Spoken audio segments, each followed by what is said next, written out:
ভারতবর্ষে 12টি জ্যোতির্লিঙ্গের মধ্যে ইতিমধ্যেই বাবা বিশ্বনাথের দর্শন করেছি। আর এবার আমার গন্তব্য ছিল ঝাড়খণ্ড রাজ্যের অন্তর্গত দেওঘরের বাবা বৈদ্যনাথ ধাম দর্শন। আগের পর্বে আপনাদের দেখিয়েছিলাম কিভাবে দেওঘর আসবেন। সেই পর্বটি না দেখে থাকলে ডেসক্রিপশানে লিঙ্ক দেওয়া রইল, দেখে নিতে পারেন।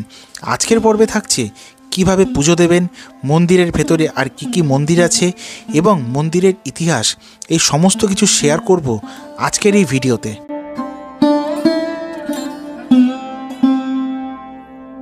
দেওঘর ভ্রমণের আরও একটা পর্বে তোমাদের সবাইকে স্বাগত। আর আজকের এই পর্বে তোমাদের দেখাবো বাবা বৈদ্যনাথ ধাম দর্শন করব। সেখানে যাব, যদিও এখন এসছি, এখন কিন্তু প্রায় 3টে বেজে গেছে। জানি না দর্শন করতে পারবো কি না, যেহেতু আমি এসছি এই পূর্ণিমা তিথিতে। পূর্ণিমায় কিন্তু ভালো ভিড় রয়েছে এখানকার, সবাই বলছে। দেখা যাক, এখন বেরিয়ে দেখি যে কিরকম ভিড়ভাড়টা আছে। জীবনে কিছু জিনিস হয়, কিছু ভালো হয় আবার কিছু খারাপও হয়। এই দেওঘর ভ্রমণে আমার সাথে শুরুর থেকে যেটা হচ্ছে সেটা তো ভিডিও তোমাদের সাথে শেয়ার করছি। প্রথমে ট্রেন লেট। আরও একটা ভালো জিনিস হয়েছে, আমি যে হোটেলে এসেছি, হোটেল শিবলোকে এসে কিন্তু আমি ডরমেটারি রুম নিয়েছিলাম, কিন্তু এখানে দেখতে পাচ্ছ আমাকে একটা সিঙ্গেল রুমের, কারণ ডরমেটারিতে একটা ফ্যামিলির বুক আছে। এখানে হোটেলের লোক, ম্যানেজার সম্ভবত হবেন উনি বললেন আপনি এই রুমে শিফট হয়ে যান। ওনারা অ্যাকচুয়ালি 12 জন 14 জন এসছে, ওনাদেরকে ওই ডরমেটারিতে দিয়ে দিয়েছে। তার জন্য কিন্তু আমাকে কোনো রকম কস্ট দিতে হয়নি এক্সট্রা। খুবই ভালো ব্যাপার। তা আমি এখানেই শিফট হয়ে গেছি। এই যে রুমটা দেখতে পাচ্ছ, এখানে আমার কিছু এক্সট্রা লাগছে না, আপনাদের রুম খালি আছে, আমাকে জাস্ট শিফট করে দিয়েছে। তো রুমটা কিন্তু বেশ ভালো, শুধুমাত্র বাথরুমটাই রয়েছে কিন্তু বাইরে। বাবা কি চায়, বাবার ইচ্ছা বাবাই জানে। চলো বেরোনো যাক, তারপর তোমাদেরকে সব কিছু ডিটেলস দিচ্ছি। এইটা দেখো, এই যে 202 নম্বর রুম, এটা হচ্ছে ডরমেটারি রুমটা ছিল। আর এখানে আরও রুম রয়েছে, আর এর ঠিক পাশেই রয়েছে এই হচ্ছে ওয়াশরুম। বেরিয়ে পড়েছি বাবা বৈদ্যনাথ ধাম দর্শনের জন্য। এখন এখানকার এই গলি দিয়ে যাচ্ছি মন্দিরের উদ্দেশ্যে। এখান থেকে বেরিয়ে যে কাউকে জিজ্ঞেস করবে মন্দির যাওয়ার রাস্তা, সবাই দেখিয়ে দেবে। এখানে কিন্তু প্রচুর দোকানপত্র আছে এরকম ডালাফালা কেনার জন্য।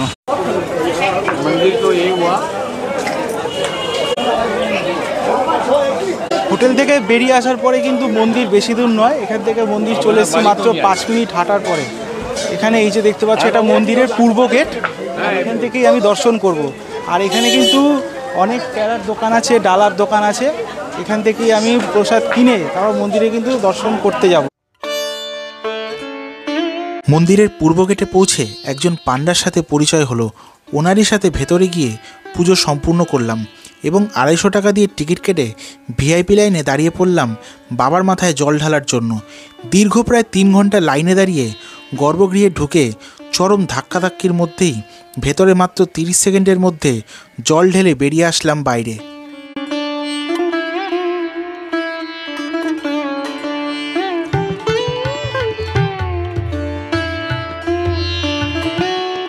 বৈদ্যনাথ মন্দিরে মোট 4টি গেট রয়েছে, উত্তর, দক্ষিণ, পূর্ব এবং পশ্চিম। তবে বলা হয় যে পূর্ব গেট দিয়ে ঢুকে পুজো দেওয়া মঙ্গল হয়। সেই সাথে আপনি চাইলে সন্ধ্যাবেলা শৃঙ্গার পুজোর প্রসাদ পেতে পারেন। তার জন্য আপনাকে আরও 250 টাকা দিয়ে কুপন কাটতে হবে, যেটা আপনার পান্ডাই ব্যবস্থা করে দেবে। বা আপনি চাইলে নিজেও মন্দিরের ভেতরে কার্যালয় থেকে ভিআইপি টিকিটের সাথে একসাথে 2টো কুপন সংগ্রহ করতে পারেন।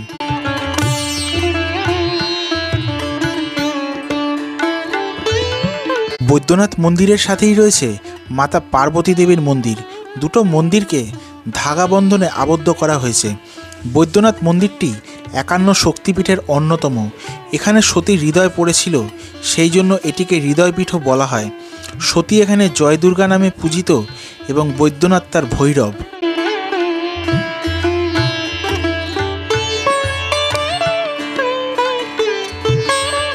মূল মন্দির ছাড়া ভেতরে রয়েছে আরও 21টি অন্যান্য দেবদেবতাদের মন্দির, সেগুলো একে একে দর্শন করে নিলাম।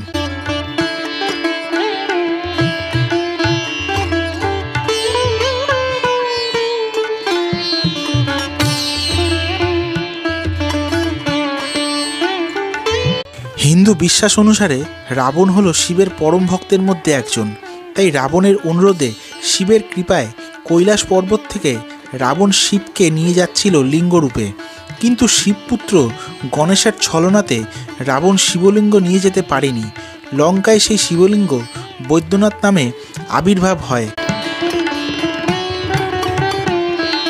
এই মন্দিরকে ঘিরে রয়েছে আরও নানান পৌরাণিক ইতিহাস।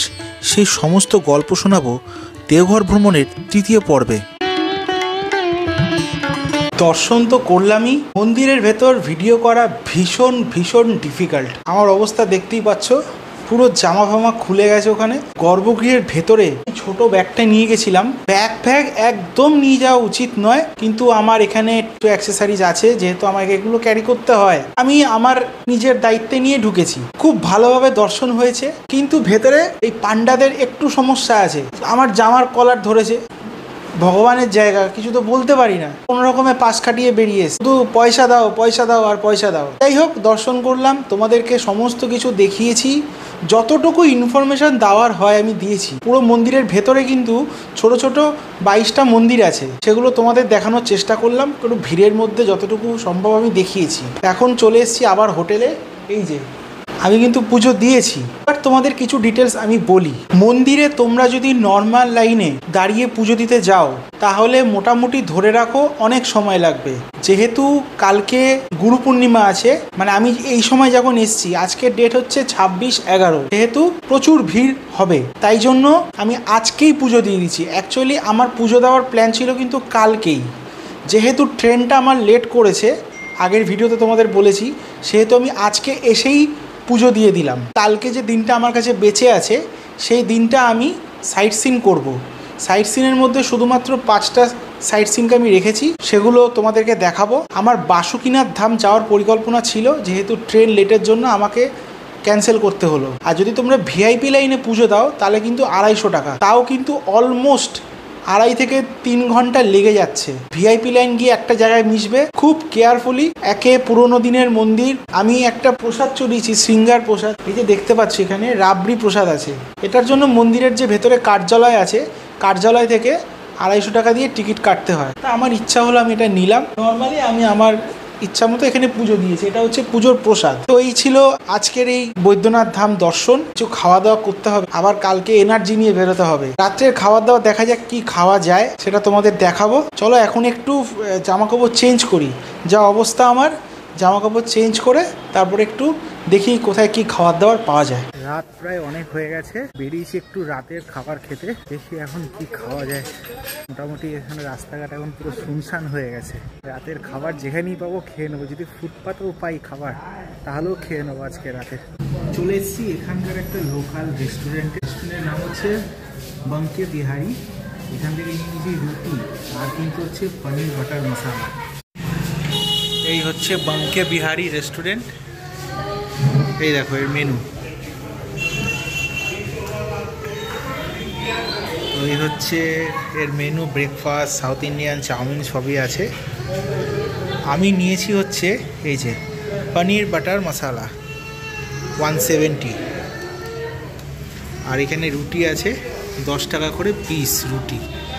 টেবিলে চলে এসছে আমার খাবার, আর এই খাবারটা দেখো শুধু, এই যে এই হচ্ছে খাবার, কাজু দাওয়া বাটার পনির। আমাদের ফ্রন্ট ক্যামেরায় একবার দেখাচ্ছি।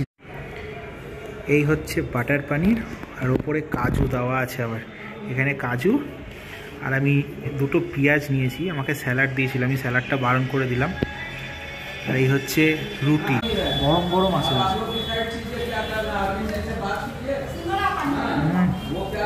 বেশ ভালো কিন্তু। চলো খাওয়া দাওয়া করে তারপর একটু ব্যাক করছি তোমাদের সাথে।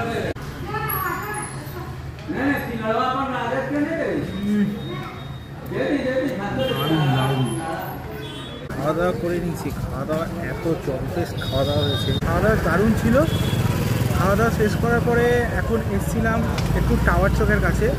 অ্যাকচুয়ালি আমার ক্যাশ পয়সা শর্ট পড়ে গেছে, ওখানে টাকা তুলতে গেছিলাম। টাওয়ার চকের কাছে এসে বাঁদিকে গেলেই HDFC ব্যাঙ্ক আর ব্যাঙ্ক অফ ইন্ডিয়ার একটা ATM আছে। এখন এখানকার এই রিক্সা নিয়ে নিয়েছি, আর সত্যি কথা হাঁটতে পারছি না, তাহলে আমি হেঁটেই চলে যেতাম। আজকের মতো এই রাতটুকু রেস্ট। আর একটা কথা বলে দিই, সেটা হচ্ছে যেহেতু তোমরা প্রথম পর্বে দেখেছো কলকাতা থেকে আমি জসিডি এসেছি, বাবাধাম দর্শন করলাম। রাত্রিবেলার ভিউটা তো আমার কাছে একটু অন্যরকম লেগেছে। আমি পরের পর্বে সাইট সিন আমি করব এবং তোমাদেরকে দেখাবো। তার আগে শুধুমাত্র বাবাধাম মন্দিরের যে সকালের ভিউটা তোমাদেরকে একবার দেখাবো সুন্দর করে, তোমরা সেটা দেখো। তো আজকের এই ভিডিওটা কেমন লাগলো তোমাদের কাছে? যদি ভিডিওটা একটুও ভালো লেগে থাকে বাস একটা লাইক করো আর সবার সাথে শেয়ার করো। চ্যানেলটা প্লিজ সাবস্ক্রাইব করো, কেন অনেক কষ্ট করতে হয় একটা ভিডিও বানাতে গেলে। আমি জানি না আমি কতটা কি উপহার দিতে পারি তোমাদেরকে, বাট আমি কিন্তু আপ্রাণ চেষ্টা করে যাচ্ছি। বহু বছর ধরে আমি ভিডিও বানাচ্ছি। যাই হোক, সবই বাবার ইচ্ছা, তোমাদের ভালোবাসা। আর বেশি কথা বলবো না, দেখা হচ্ছে পরের পর্বে। ততক্ষণ সবাই ভালো থেকো, সুস্থ থেকো। Good night. আজকের ভিডিওটা এইটুকুই ছিল। পরের ভিডিওতে সম্মুখীন হব রোমাঞ্চকর সমস্ত অভিজ্ঞতা।